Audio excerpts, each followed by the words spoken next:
সৌরভ গাঙ্গুলি আর ডোনা গাঙ্গুলির বিবাহ বার্ষিকীকে বিশেষ করে তুললেন তাদের একমাত্র মেয়ে সানা গাঙ্গুলি। বাবা মায়ের বিবাহ বার্ষিকীতে লন্ডন থেকে আসলো বিশেষ উপহার। কি পাঠালেন সানা? দেখতে দেখতে দাম্পত্য জীবনের আরো একটি বছর পার করে ফেললেন সৌরভ আর ডোনা। বিবাহ বার্ষিকীতে স্ত্রীর উদ্দেশ্যে আদুরে পোস্ট করতেও দেখা গেল সৌরভ গাঙ্গুলিকে। 1996 সালে আইনত বিয়ে করেছিলেন সৌরভ আর ডোনা, তবে কাউকে সে খবর জানতে দেননি। পরিবারকে লুকিয়েই বিয়ে সেরেছিলেন তারা।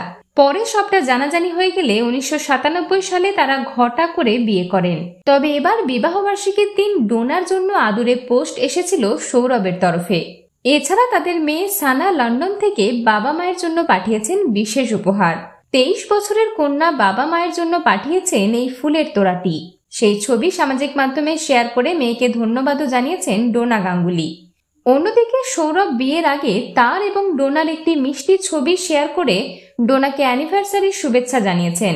তিনি লিখেছেন, জীবনের ওঠা নামায় আমি তোমাকে পিছনের ঢাল হিসেবে পেয়েছি। বিবাহ বার্ষিকীর শুভেচ্ছা।